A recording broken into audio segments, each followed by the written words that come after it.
Good evening and welcome to PRTvSpurs Paxton Road TV, where Tottenham Hotspur were playing Everton today at the Tottenham Hotspur Stadium, and it finished Tottenham Hotspur 2, Everton 1. And this is for everyone on TikTok and my boys. I've got to do this, guys, so bear with me. My two guests probably won't know what the hell I'm doing here, but here we go. Inky Pinky Ponky. Daddy bought a donkey. Donkey died. Daddy cried. Inky Pinky Ponky. Joining me to do the reaction show is Sam and Sean. Good evening, gentlemen. How are we after the great, well, not great, but we'll talk about it in more depth, but how are we after victory today? Relieved. I think all I can say, relieved.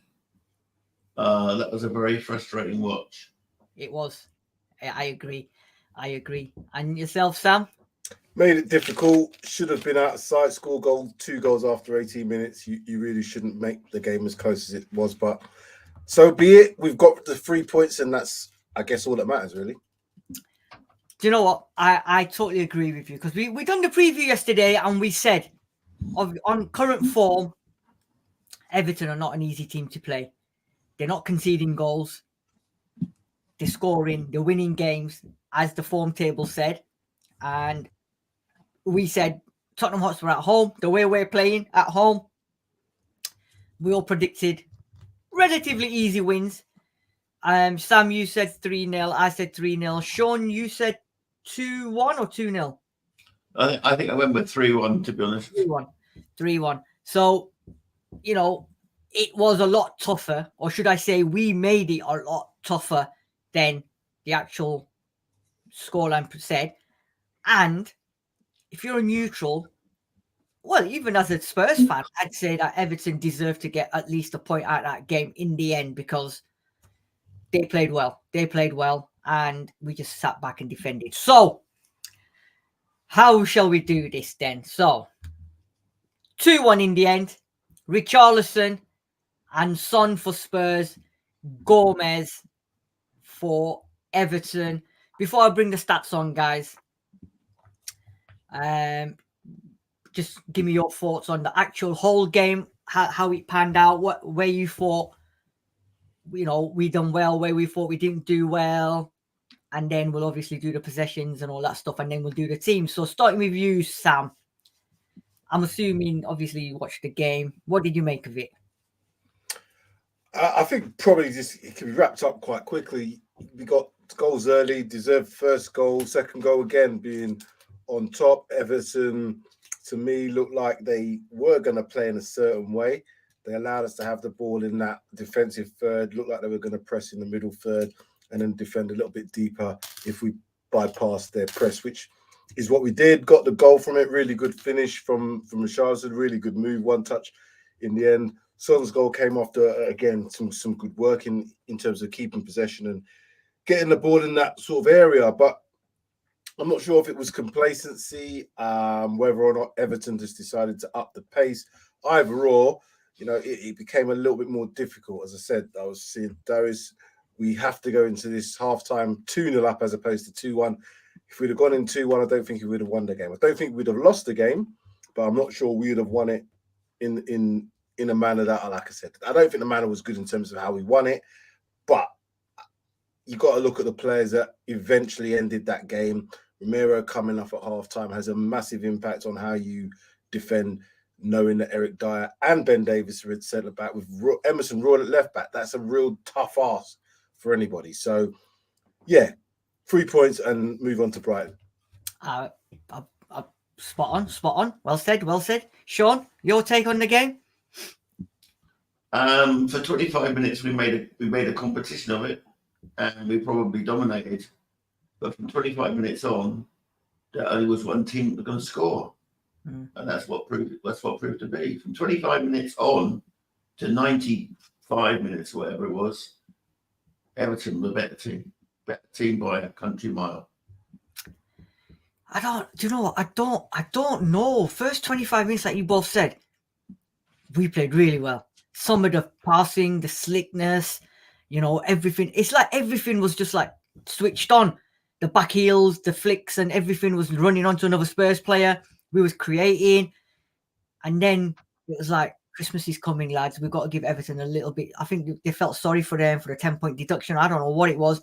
We just switched off, and 2-0. They always say is sort of a dodgy scoreline to have because so early in the game, anything can happen. And then they got back into the game, half time, and we thought, yeah, no problem, guys, no problem. We'll go back in. They'll get a rollicking.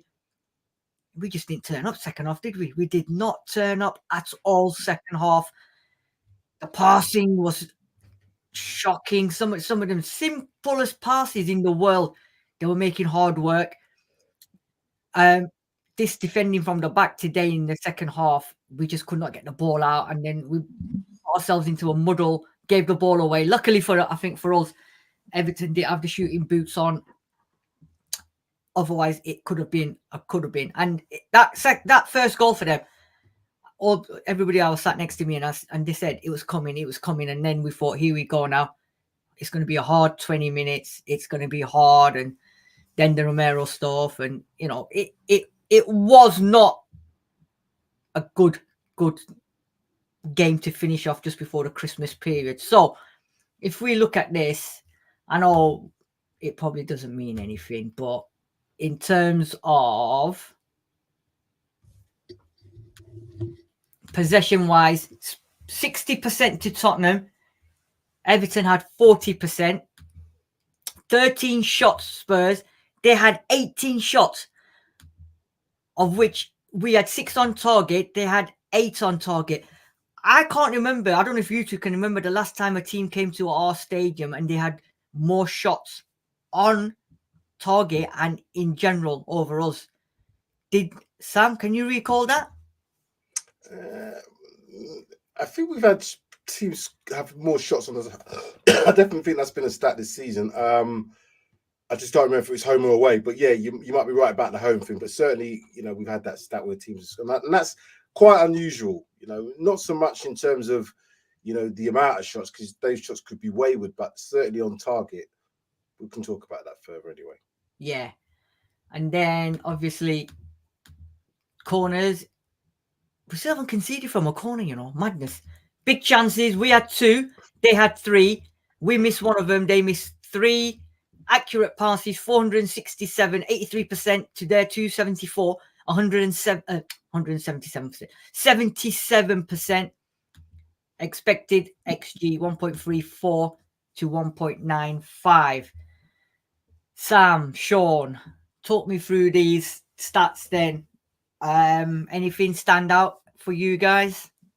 I was actually going to look at some stats that I had from live score, but yeah, I mean, 18 shots conceded. That was shocking, and that last 10 minutes in the first half, we could have been 4-2 down. We could have easily been 4-2 down, and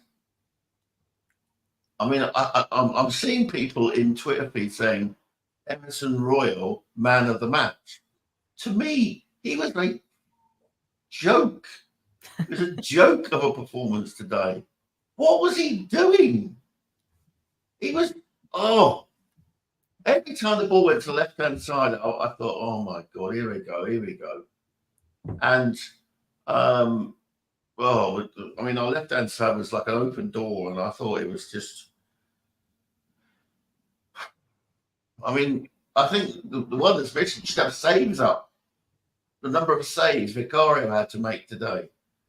Yeah, I agree. It's the first time I've seen Vicario make that many saves in one game, and top saves. I mean, that one second half, was it second half or first half when he tipped it over the bar? I didn't realise until my son showed it to me on the phone. Someone sent it to him. That was world-class save. And we should not be having to do that at home when we're comfortably winning 2-0. I mean, it was the most unlikely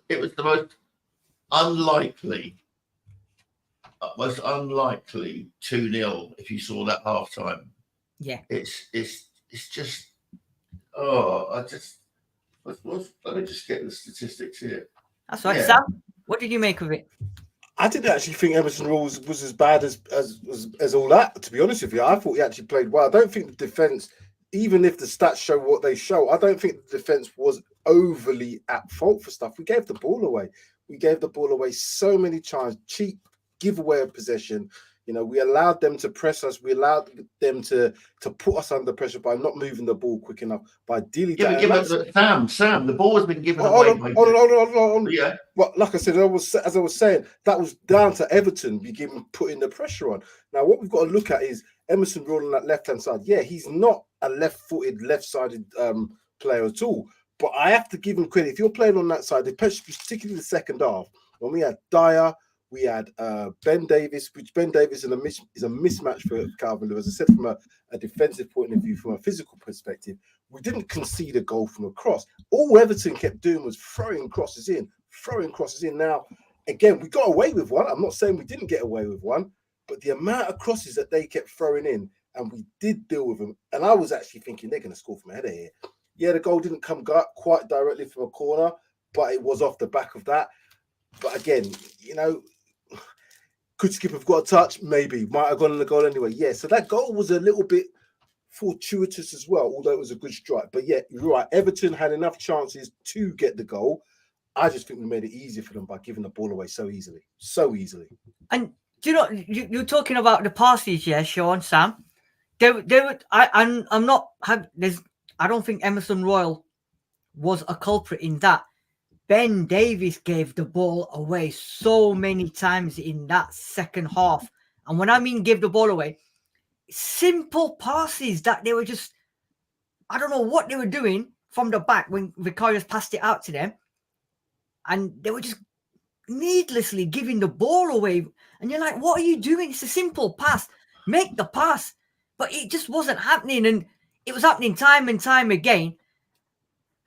And you're thinking, what is going on with this lot? And you think they'd wake up, they'd get a rollicking, but it just carried on. And I think everybody around me was like saying, what is going on with these lot today? They were poor, absolute piss poor in terms of passing in that.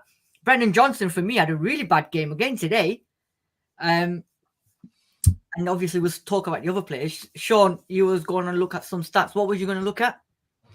Well, they had more shots on target than us. They had more shots than us. They had more. Yeah. They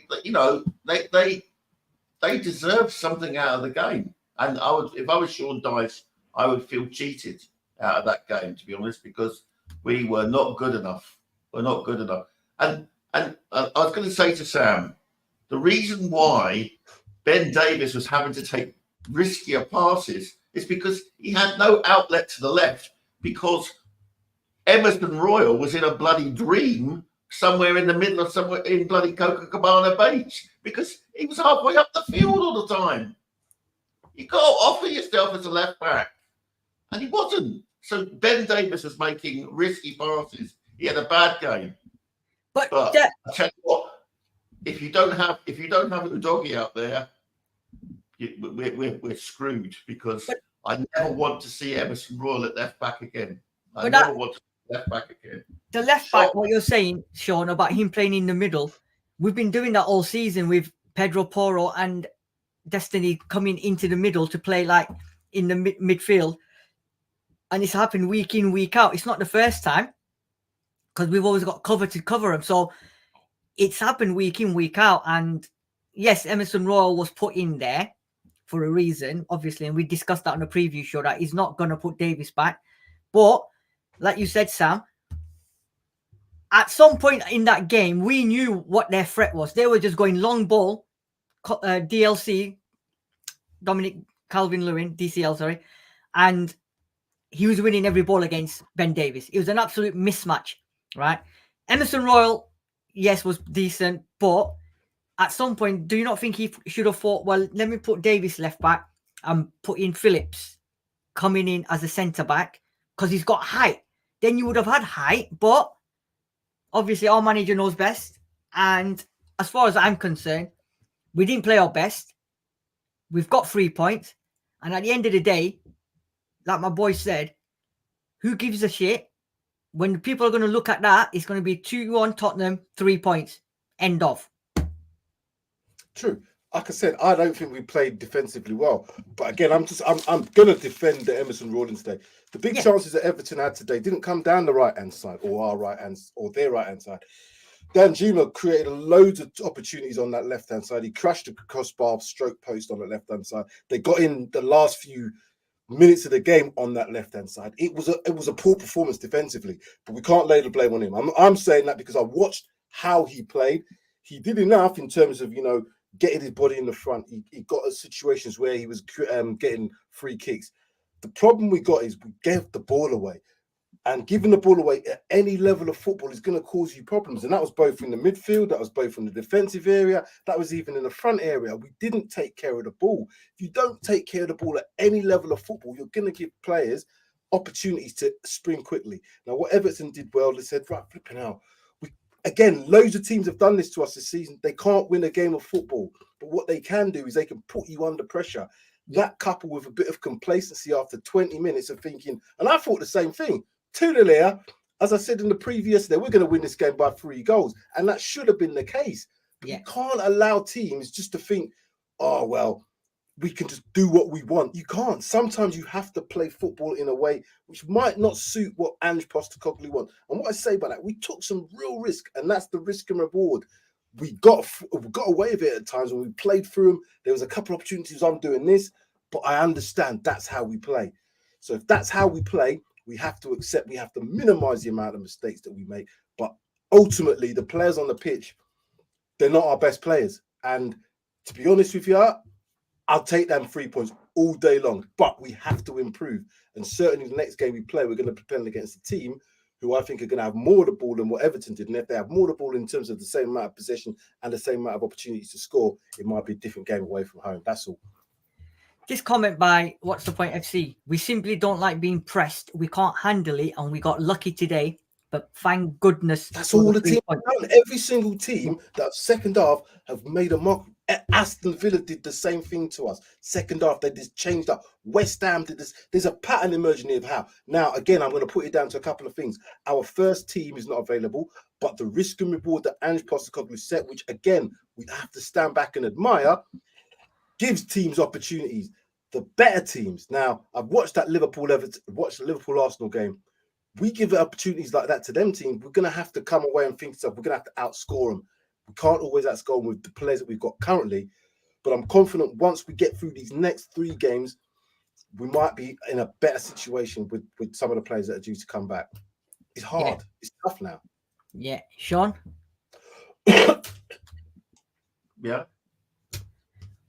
What? I mean, obviously, David's comment here is, why the hell do we care if Everton deserves something from the game? I couldn't care less. It's up to Ange to show the players the film and kick ass to put the things right. Like Sam said as well, teams are coming to us, at our stadium. We're scoring. I think if I'm right, actually I am right. We're the only team now in the Prem to have scored in every single game this season. Nobody else has scored in every single game. However, we're getting our goals quite early at home, and then we're making ourselves go under pressure. Yes, we've got players injured, but with the team that comes out, they're not first choice players, some of them. But surely we need to start keeping the ball better and stop putting ourselves under pressure. Yeah, the passing was not good. And yeah, I mean, but what happened? Why the drop off? Why the drop off? I mean, it was, there was no response. There was no response at half time. I expected them to come out in the second half and be better. They were worse. They were worse in the second half than they were in that last 20 minutes of the first one. And that's why we were lucky to get in. However, and I'll take this, we were better against West Ham, we were better against Villa, and got nothing. Got no reward at all. So it's one of those days. Yes, we got lucky. We got the 3, but we checked the 3 points, and the only thing that counts is that we're now in the top 4, and we're the only ones of the top 4 that have taken maximum points this weekend. So that's good. But as Sam has alluded to, we're coming up against a Brighton team who, on their day, would kill us. That Ferguson will be licking his lips, thinking, I'm going to get all these chances. Yeah. He will score against us. The only thing against them is that Brighton are not quite on their game at the moment, and they've got some key injuries. Matuma's injured, I believe. So it's, that's. But I mean, if they'd had Decore today, we would have lost that game. I'm sorry, we would have lost the game. The fact is that they didn't have their main tactic, which is DCL laying off to Decore. Yeah. And I mean, did you see this? Not you. I don't know whether you saw it, but the save off of Vicario's thigh from Danjuma. At the end, crashed off the crossbar onto his leg. Yeah, the ball was 2/3 over the line. We were that close to throwing it away. Yeah, and I just can't accept that you've got 60% possession, and that it's not reflected in the other stats in the game. And the only stats reflected is that we got 2 goals and they got 1. Yeah, and at times, you know what, we've got to ride our luck, and like you said, Sean, we've played better at Villa. We played better against West Ham. We lost them games. Today, we didn't play our best. First 20 minutes, yeah. After that, 75, 80, 76 minutes, we weren't that good at all. But games like this, I'll take the 3 points, because I'd come towards the end of the season, playing a team like Everton, who are on form, it could end up being massive 3 points, especially with, like you said, Villa drawing yesterday, Liverpool and Arsenal sharing the spoils today.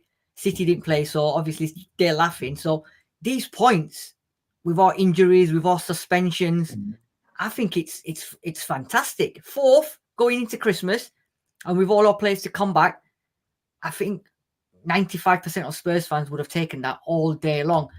We discussed the team yesterday, lads, and obviously we was like looking at Højbjerg starting today, but he went with Skip. Talk to me about Skip today, lads, because I don't think he had a bad game. I think he played quite well. First 15, 20, 25 minutes, I think the midfield 3 were doing really well. There was once or twice where he obviously misplaced the passes or whatever. But one thing I did love about Skip was every time he got the ball, he got the tackle, he asked for the ball back from the defenders. First thing was going forward. How can I get forward? How can I make that forward pass and then go and get it back? I thought he had a decent game. I saw a few murmurings about people saying he wasn't that good, he had a shit game, take him off, blah, blah, blah. But, Sean, what did you make of his performance? Look, you're asking the wrong person. I love Oliver Skip. I think he's a better player than a lot of our fans give him credit for. Yeah. And I think he plays well in the 6. I'm not saying he was perfect today, but particularly when we were dominant, he was moving the ball around. Him and Saul were moving the ball around really, really well, reminiscent of that Milan game last year. He did, one or two of his passes were poor, but I think in the end, he's only as good as some of the players around him. And by the time his performance dropped off, we had Dyer in the middle of our defence. We had Emerson being weak at our left back. Weakness. I mean, I tell you what, we were lucky. We were lucky that goal was ruled out. Yeah. I tell you, that was soft. That was soft.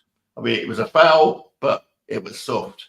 And I think he was very lucky there. And if that goal had stood, it would have definitely been 2-2 and possibly 2-3. Yeah. I think Skip did a good job. He's not played since the opening day of the season, but of course, all the people in the comments here and all the people on Twitter, Skip's not good enough. Skip's not good enough. Why is he not allowed to have a bit of a rhythm? Why is he not allowed to have a few games to get used to the position? Yeah. No, it's because he doesn't cost 40 million or his name's not Lascelles always. it's nonsense. He had a reasonable game considering it was only his second start of the season. I thought Kula had started well. Didn't look the same player when they put him wide left. I couldn't understand why. I mean, there was some strange substitutions. Some were expected. Romero got an awful kicking early in the game, and I think that was it was obviously clear that he was suffering. Richarlison, if you saw him at the end of the game, could barely walk, so he'd been hit in the back. But no, I'm not having it. The skip was the fault. The weakness was down the left-hand side, and that includes our captain, who I thought was poor today, both on the left-hand side and through the middle.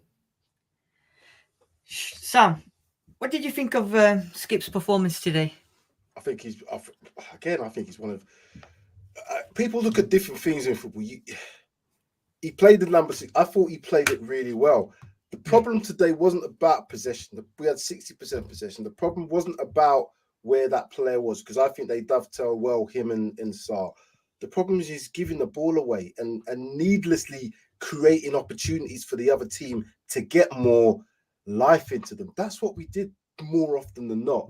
When you're doing that, the team starts to press a bit more. If we're playing the sort of game that we play, when you're asked to keep the ball under extreme pressure to then find the next man, you're going to make mistakes. That's what happens. So I'm not going to get to a player on his case and say, you're never going to make a mistake. But sometimes the mistakes are unavoidable. The simple passes on. We've seen that this season where players have tried to make it complicated. Højbjerg came on and did it again today. He played a nice little pass, but then he'll overcomplicate it by trying to do something else.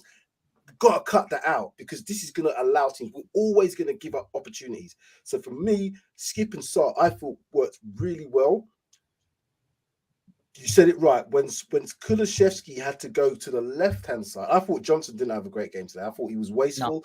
No. I thought he wasn't strong enough. There was opportunities when I thought he could be stronger physically. He went up for a couple of headers today, whether it's because of his injury that he's got. He didn't look like he wanted to head the ball.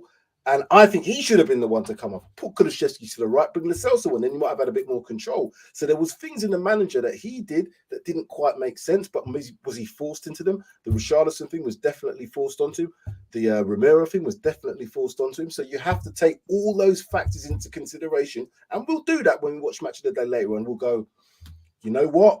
When they show the highlights, you'll see the good chances, the guilty chances that we had in terms of getting the ball in the right areas, and Match of the Day will condense that. And I'll be actually thinking, yeah, we might not have deserved to win that game 3-1 or whatever, but I think we'll look back at them 3 points, bearing in mind we've got 2 more games and that 1 day difference, because Brighton, I think, played tomorrow today. Did they play tomorrow? No, they played Thursday, didn't they? They played already, didn't they? Yeah.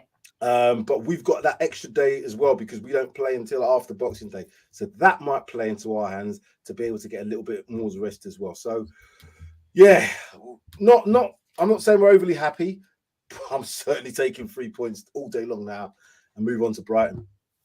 Do you know what? We've got to talk about Johnson, right? I think he was terrible today. I think he was terrible. And I think, and somebody said as well, he's a little bit too lightweight. I don't know if he's shy, because there was 1 or 2 challenges in that second half, I believe, where you could see if he went for that ball, he gets it, but he sort of shied away from it and didn't. And Everton ended up getting the ball, which was quite weird. And then when they done that swap for Johnson, I mean, every substitution, I went, Johnson's got to come off. Johnson's got to come off. It's got to be Johnson. It's got to be Johnson. And in my head, and the people sat next to me, we was working out what position, who's going to go where, because Johnson's going off. And then he didn't go off. And then when he made that switch from left to right with Kulusevski, the guy next to me goes, oh, they've just swapped flanks. And I said, yeah, Johnson swapped over to the right so that it's easier for him when he gets substituted to go to the tunnel rather than walk all the way around the pitch. But never happened, and he never got taken off. So I don't know. And what Dinosaur saying here is, panel, what role does Ange want Johnson to play? Sean, what role does Ange want Johnson to play then, in your opinion? I think he wants him to play right wing. I think he wants him to play on the wing and get to the byline and cut the ball back.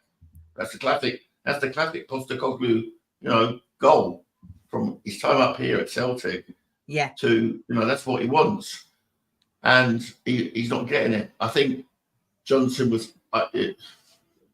psychologically. I think he was scared today. I think the fact that he's 16 stitches in his head was, he was not confident, and that confidence was it allowed his fullback to get on top of him. Having said that, he had a perfectly good role in the Richarlison goal. Yeah. And if he'd scored that chance himself, would have been 3-0 and game over. But yeah, he was a weak point today. I felt Richarlison was having to come too deep because I think he felt that we were losing the game in midfield, and he had to come back and help out. And that's not what we want from Richarlison. I want him where he was, like when he scored his goal. But there you are. I mean, that to me says a lot about Richarlison. Richarlison being a team player, and let's see what we can. Let's see that we can improve on Thursday. But I mean, the fact that Postecoglou's post-match press conference was 4 minutes long, and you could tell that he was angry that he was doing it. He knows that we got away with one. Yeah. I think the players will be told you got away with one. Yeah, agree. Sam, what do you think then for Johnson in terms of position and, because I tell you one thing today, I don't know if you guys have seen it, first half. Hold on, was it the first half? Yeah. Amount of times he was stood on the right, all on his own. Acres and acres of space. Not once did the ball get pinged to him. There was opportunities at the back where Davis got the ball into skip, come back. You could see it, and we're all going, ping it. But they went backwards, sideways, to the left. Do you think he was not used very well today? Or was it just when he was used, he wasn't at it? For me, Johnson, he's not always played in what I would consider his best position, which is on the right. It's only recently we've seen him play on the right, and he's had some up and down moments in terms of being played in that position. The biggest thing for me with Brennan Johnson at the moment, he looks like a player that's almost embarrassed to be playing for Spurs. He's not quite at the confidence level that he needs to be. Like when I saw him have that swagger at Nottingham Forest, I see them playoff games, I see the playoff finals, I see him, his face looks different. He looks confident, his chest is out. He looks like every time he gets the ball, there's pressure for him to do something. Now, we've had players that have had this situation before. Charleston was under that very similar sort of thing. Kulusevski's been under that sort of pressure regime. We've seen players not able to withstand that pressure. Players like Ndombele, blah, blah, blah. We can go on. For me, Brennan Johnson is one of the biggest assets that we've got, because our front three, if we look at the Richarlison, Son, and him as pace, that's pace there. Kulusevski doesn't have that electric pace, but he has different attributes. So Brennan Johnson could be a massive weapon, but he needs to, in my opinion, stick his chest out and say, yeah, I don't give a toss if I'm going to take the shot and miss. But every time he does it, he's got that sort of like scared look on his face. Oh, I've done that. Oh, I shouldn't have done that. And that's not, I want him to take a shot. Yeah, I've done whatever. Get on with the next one.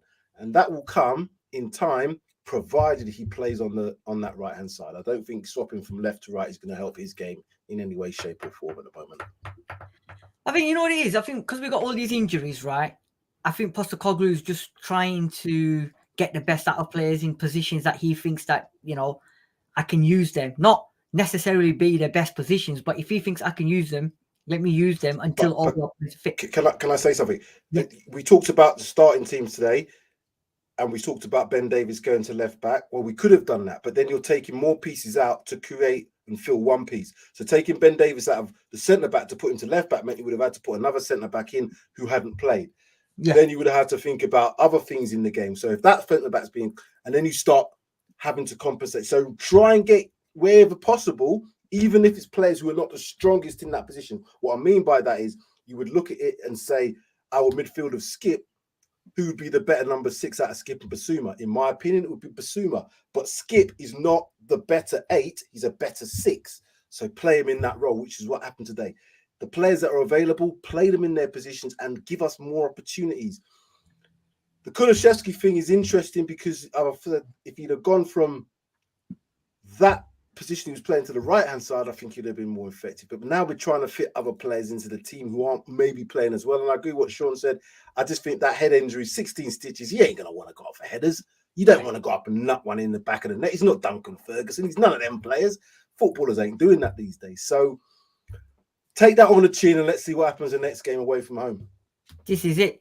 So obviously, team-wise, that's the team. Richarlison, Son scoring the goals, substitutions, which I think were a little bit bizarre, but it is needs must. And Kulusevski got a stupid, absolute ridiculous yellow card for kicking the ball away 1 yard, if that. And he didn't even kick the ball. He just passed it towards where the free kick was, and he got a yellow card, which I thought was absolutely ridiculous. He's not kicked it a mile away. He's not kicked it out of touch.